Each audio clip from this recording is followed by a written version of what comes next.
Hello friends, आज हम इस वीडियो में BPSC TRE question bank series का सेट 13 देखेंगे, जिसमें ज्योग्राफी से संबंधित महत्वपूर्ण 20 प्रश्नों को सॉल्व करेंगे।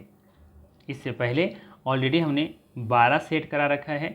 इन सभी वीडियो का लिंक डिस्क्रिप्शन में दिया हुआ है या फिर आप प्ले लिस्ट में जाके देख सकते हैं। साथ ही साथ अगर इन सभी का PDF फाइल चाहिए तो हमारा टेलीग्राम चैनल ज्वाइन कर सकते हैं। टेलीग्राम चैनल का लिंक डिस्क्रिप्शन में दिया हुआ है। ठीक है, तो चलिए फिर शुरू करते हैं और देखते हैं आज का पहला सवाल। आज का पहला सवाल है, निम्नलिखित में से कौन सी नदी गंगा नदी के दाहिने किनारे की सहायक नदी है? ऑप्शन है कोसी, गंडक, सोन, एक से अधिक होगा या फिर उपर्युक्त में से कोई नहीं। सही आंसर है सोन नदी। ध्यान रखिएगा, सोन नदी गंगा नदी के दाहिने किनारे की सहायक नदी है, जबकि कोसी और गंडक गंगा नदी के बाएं किनारे की सहायक नदी है। ठीक है, वहीं बात करें गंगा नदी की लंबाई के बारे में, तो गंगा नदी की लंबाई 780 किलोमीटर है, जबकि गंगा की दाहिने किनारे की सबसे लंबी नदी यमुना नदी है, जिसकी लंबाई 1376 किलोमीटर है। गंगा की कुल लंबाई के बारे में बात करें तो गंगा की कुल लंबाई 2525 किलोमीटर है। ठीक है ना। चलिए अगला सवाल लेते हैं।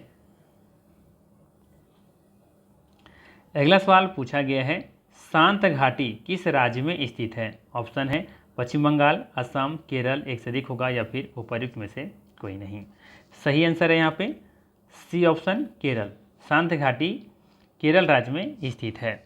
एक पूछा जाता है फूलों की घाटी, फूलों की घाटी कहाँ है? तो ये फूलों की घाटी उत्तराखंड में स्थित है, जबकि शांत घाटी साइलेंट वैली केरल में स्थित है।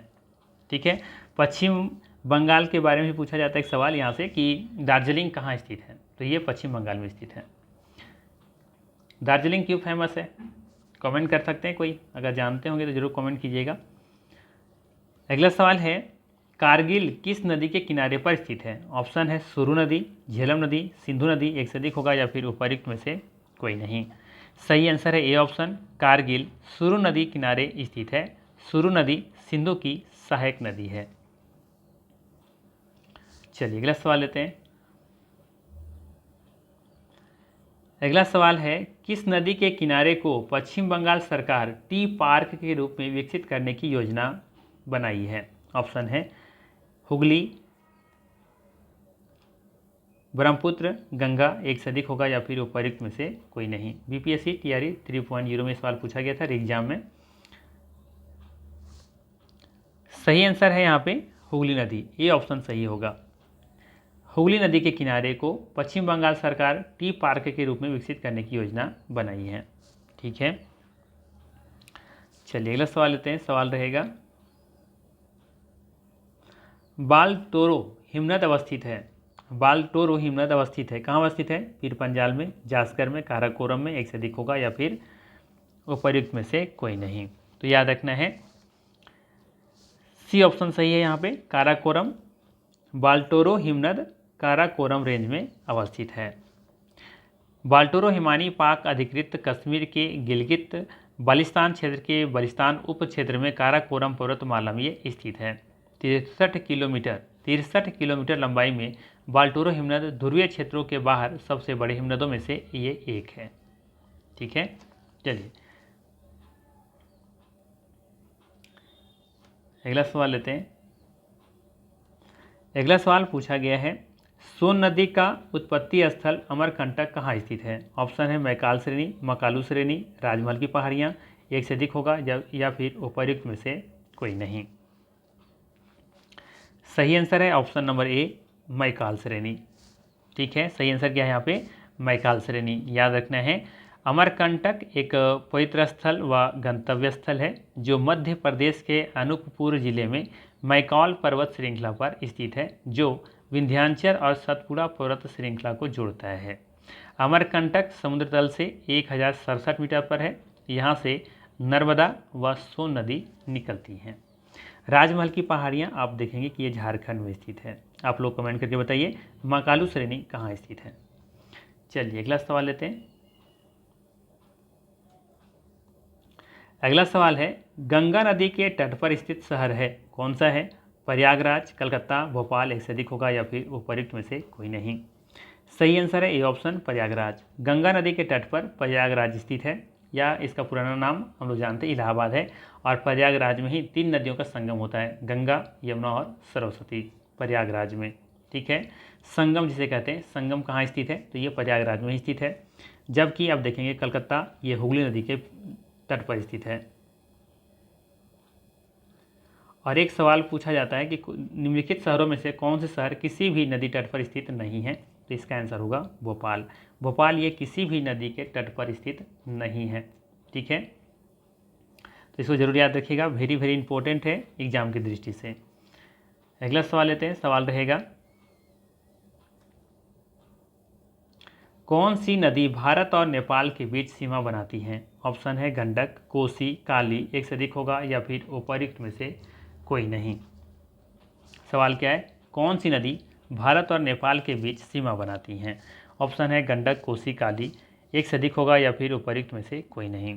याद रखना है, काली नदी जिसे महाकाली नदी भी कहा जाता है, ये भारत और नेपाल के बीच सीमा बनाती हैं। ठीक है ना, तो यहाँ पे क्या उनका सही आंसर हो जाएगा? C option. चलिए अगला सवाल लेते हैं।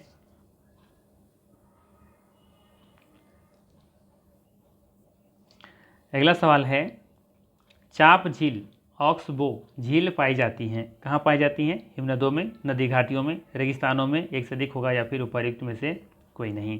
सही आंसर है नदी घाटियों में। चाप झील नदी घाटियों में पाई जाती हैं। बी ऑप्शन यहाँ पे सही है, ध्यान रखिएगा। चाप झील नदी घाटियों में पाई जाती हैं। मैदानी भागों में प्रवेश करने के उपरांत नदी क्षैतिज अपर्दन के कारण कई घुमावदार मोड़ों से होकर के प्रवाहित होती हैं।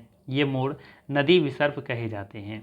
इन घुमावदार मोड़ों के विस्तृत होने के उपरांत नदी अपने विसर्प को छोड़ करके सीधे मार्ग से प्रवाहित होती हैं। इन विसर्पों में जल भर जाने से निर्मित झील को गोखिर झील या फिर चापाकार झील कहते हैं। आई थिंक ना समझ में आया हो, आइए यहाँ से समझने का प्रयास करते हैं। हमने कहा मैदानी भागों में प्रवेश करने के उपरांत नदी क्षैतिज अपर्दन के कारण कई घुमावदार मोड़ों से होकर के प्रवाहित होती हैं। अब देख सकते हैं कितने मोड़ से ये गुजर रही हैं।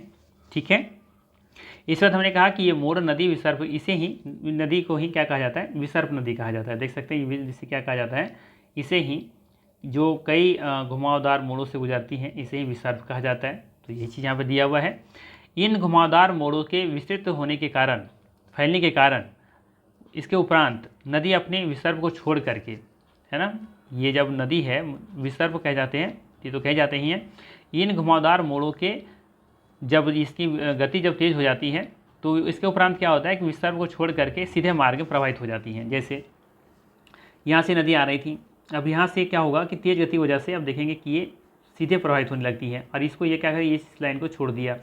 तो यहाँ पे देखेंगे जिस तरीके से यहाँ पे ये गोखुर झील का निर्माण हुआ है, ठीक इसी तरीके से मान लेते हैं कि ये नदी यहाँ से आ रही थी और अचानक से यहाँ पर ये आना शुरू, इसे चलना शुरू कर दे, तो यहाँ पे ये क्या हो जाएगा, कट जाएगा, और कटने बाद यहाँ पे जो पानी जमा हो गया है इसे ही क्या कहा जाएगा, गोखुर झील कहा जाएगा। ठीक है, तो सिंपल सा यही चीज़ कही गई है। इन सभी बातों को यहाँ पे लिखी गई हैं, आप यहाँ फिर से पढ़ सकते हैं और चीज़ों को समझ सकते हैं। चलिए लेते हैं अगला सवाल। अगला सवाल है, चिनाब नदी अंततः सिंधु नदी में कहाँ पर मिलती हैं? ऑप्शन है मिठानकोट, तांडी, अहमदपुर, सियाल, एक से अधिक, या फिर उपयुक्त में से कोई नहीं। तो याद रखना है, चिनाब नदी अंततः सिंधु नदी में मिठानकोट के पास मिल जाती हैं। ये ऑप्शन यहाँ पे सही है। ठीक है, चिनाब नदी सिंधु की सबसे बड़ी सहायक नदी है। यह बड़ा लाचा दर्रे के दोनों ओर से निकलने वाली चंद्रा और भागा नामक नदियों के तांडी में मिलने से बनती हैं। ठीक है, आपको याद रखनी है। और ये भी याद रख सकते हैं यहाँ पे, चिनाब नदी पर निर्मित महत्वपूर्ण अभी जल परियोजनाएँ हैं जो बनाई गई हैं, बगलीहार, सलाल और दुलहस्ती। ये तीनों का नाम जरूर याद रखिएगा, बगलीहार, सलाल, दुलहस्ती, जो कि चिनाब नदी पर निर्मित महत्वपूर्ण जल परियोजनाएँ हैं। चलिए अगला सवाल लेते हैं। अगला सवाल पूछा गया है, निम्नलिखित नदियों में से सबसे बड़ा जलग्रह क्षेत्र किसका है? ऑप्शन है काली नदी, पुनानी, पेरियार, एक से अधिक होगा, या फिर उपयुक्त में से कोई नहीं। तो यहाँ पे जो दिया गया है इसका सही आंसर होगा, दिए गए ऑप्शन में बी ऑप्शन, पुनानी। ठीक है, पुनानी जिसे भरत पूजा भी के नाम से जानते हैं। ठीक है, इसका जलग्रहण क्षेत्र सबसे बड़ा है। पुनानी या फिर भरत पूजा नदी का जलग्रहण क्षेत्र आप देखेंगे तो 5397 वर्ग किलोमीटर है। कितना है? 5397 वर्ग किलोमीटर। इसके पश्चात आप देखेंगे पेरियार नदी का जलग्रहण क्षेत्र 5243 है, 5243 वर्ग किलोमीटर है। जबकि काली नदी या फिर इसे कालिंदी भी कहते हैं, कालिंदी नदी का जलग्रहण क्षेत्र 5179 वर्ग किलोमीटर है। तो आप देख सकते हैं डेटा के अकॉर्डिंग पोनानी या फिर भरत पूजा इसका सही आंसर होगा, बी ऑप्शन। चलिए अगला सवाल लेते हैं। अगला सवाल पूछा गया है,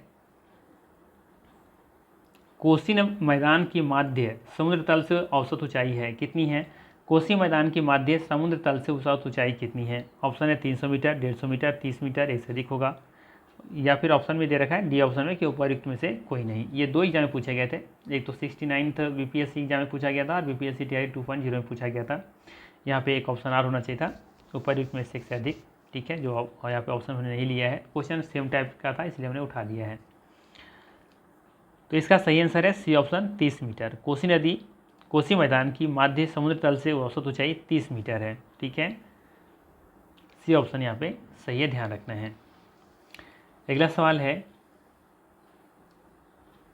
क्वेश्चन नंबर थोड़ा सा यहाँ पे 13 होना चाहिए था। गंडक नदी का दूसरा नाम है, क्या है? बूढ़ी गंडक, महानंदा, नारायणी, पुनपुन। वैसे ये 69th बीपीएससी में सवाल पूछा गया था। सही आंसर होगा इसका ऑप्शन नंबर यहाँ पे देखेंगे तो सी सही हो जाएगा, नारायणी। ठीक है, नदियों के बारे में जब बिहार की नदियों से संबंधित हम जब सवाल करा रहे थे तो वहाँ पे हमने बताया था कि गंडक नदी का दूसरा नाम क्या है? नारायणी है। ठीक है, इसका उद्गम कहाँ होता है? तो इसका उद्गम नेपाल सीमा के पास तिब्बत में समुद्र तल से 7620 मीटर की ऊंचाई से होता है। यह नदी नेपाल तथा भारत के उत्तरी भाग में बहने वाली महत्वपूर्ण नदी है। इसकी कुल लंबाई आप देखेंगे तो 630 किलोमीटर है। ठीक है, जिसमें से 185 किलोमीटर नेपाल में तथा 445 किलोमीटर भारत में फैली हुई है। ठीक है, चलिए लेते हैं अगला सवाल। अगला सवाल रहेगा जो कि पूछा गया है, स्वर्णरेखा नदी निम्नलिखित में से किस गांव के पास से निकलती है? ऑप्शन है वरमांझी, मंदार, हेलहल या फिर नगरी। सही आंसर है यहाँ पे ऑप्शन नंबर हो जाएगा सी, हेलाल। ठीक है, स्वर्णरेखा नदी झारखंड में रांची के माफ़ कीजिएगा, हेलाल नहीं होना चाहिए यहाँ पे, ये नगरी होना चाहिए एक्चुअली में। ठीक है, सर सही आंसर क्या होगा? नगरी होगा। ध्यान रखिएगा कि स्वर्णरेखा नदी झारखंड में ही, वैसे रांची के पास ही है। ठीक है, ये नगरी जो है ना रांची में ही स्थित है ये, तो वहाँ से ये निकलती हैं जो कि उड़ीसा से गुजरते हुए बंगाली खाड़ी में गिर जाती हैं। ठीक है, इसकी सहायक नदी है राढ़ू नदी, राढ़ू, कांची और खरकई। इसकी 3 महत्वपूर्ण सहायक नदियां हैं, कांची, खरकई और राढ़ू, याद रखिएगा। चलिए अगला सवाल लेते हैं। अगला सवाल है, पूछा गया था जलप्रपात और नदी के निम्नलिखित जोड़ों में से कौन सा जोड़ा सही सुमेलित नहीं है? पहला दे रखा है जोग शरावती। ठीक है, कपिलधारा कावेरी, धुआंधार गोदावरी, एक से अधिक होगा या फिर उपयुक्त में से कोई नहीं। तो धुआंधार जलप्रपात मध्य प्रदेश के जबलपुर जिले में नर्मदा नदी पर स्थित है, तो ये तो गलत है। ठीक है, ये कहाँ स्थित है? ये नर्मदा नदी पर स्थित है, ना कि गोदावरी नदी पर। जबकि कपिलधारा जलप्रपात नर्मदा नदी पर स्थित है, ना कि कावेरी नदी पर, तो ये भी कथन गलत है यहाँ पे, है ना। और जोग या फिर जिसे गरसोपा जलप्रपात भी कहते हैं, ये पश्चिमी कर्नाटक के शिमोगा जिले में शरावती नदी पर स्थित देश का दूसरा सर्वोच्च जलप्रपात है। इसका नया नाम क्या है? महात्मा गांधी जलप्रपात। तो पहला आई थिंक सही है। ठीक है, तो सही आंसर होगा यहाँ पे डी ऑप्शन, क्योंकि पूछा है कौन सा सुमेलित नहीं है, तो यहाँ पे 2 से ही सुमेलित नहीं है, तो डी ऑप्शन सही होगा। चलिए अगला सवाल लेते हैं। अगला सवाल पूछा गया है, लेखापानी हिमनद भारत के निम्नलिखित में से किस राज्य में स्थित है? लेखापानी हिमनद भारत के निम्नलिखित में से किस राज्य में स्थित है?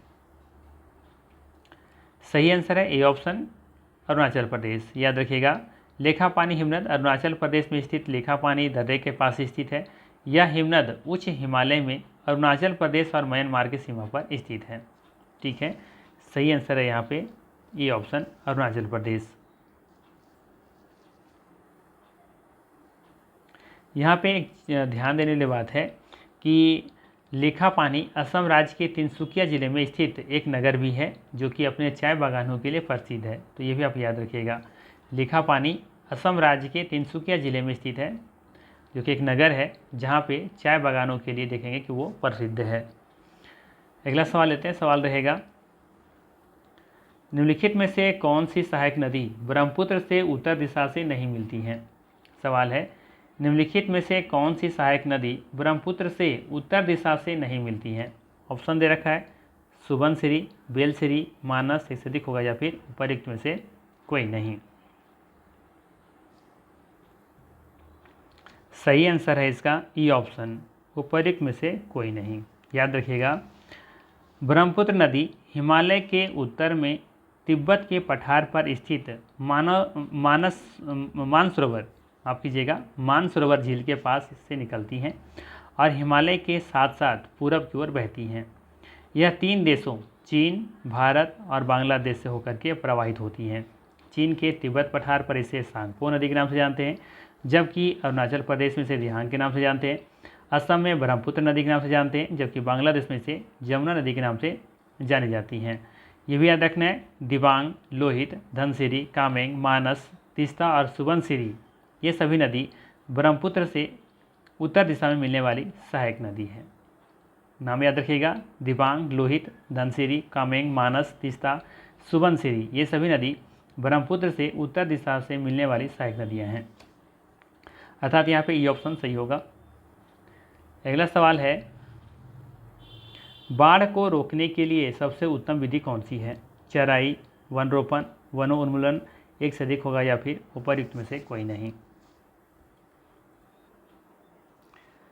सही आंसर है यहाँ पे, बाढ़ रोकने की सबसे उत्तम विधि वन रोपण, वृक्षारोपण है। वृक्ष अपनी जड़ों के माध्यम से बहुत सारा जल अवशोषित करने में सक्षम होते हैं। सही आंसर क्या है यहाँ पे, बी ऑप्शन होगा, वन रोपण। अगला सवाल है, पूछा गया है,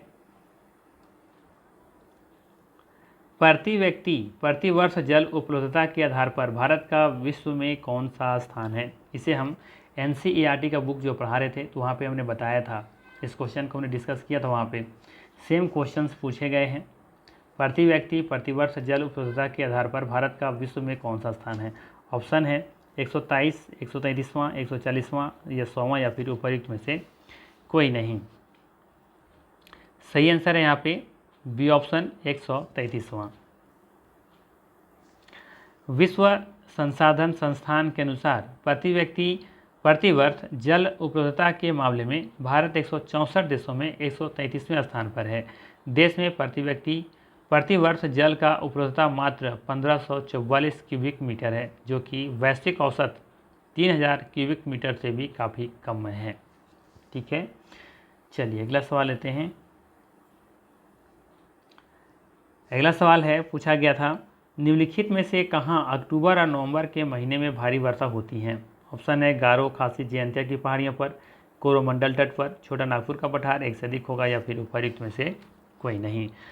इस तरह के सवाल घुमा घुमा के कई बार पूछे जाते हैं एग्जाम में। ठीक है, तो याद रखना है, सही आंसर है यहाँ पे बी ऑप्शन, कोरोमंडल कोस्ट या फिर कोरोमंडल तट, बी ऑप्शन सही होगा यहाँ पे।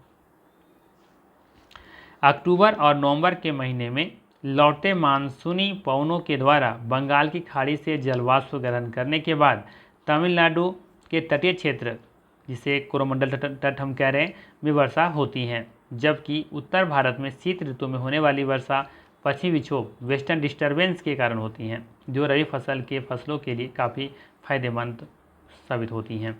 ठीक है, तो यहाँ पे बी ऑप्शन बिल्कुल ही सही है। तो ये था महत्वपूर्ण 20 प्रश्न। अगर वीडियो अच्छा लगा हो तो लाइक ज़रूर कीजिएगा, चैनल पर नए हैं तो सब्सक्राइब कीजिएगा।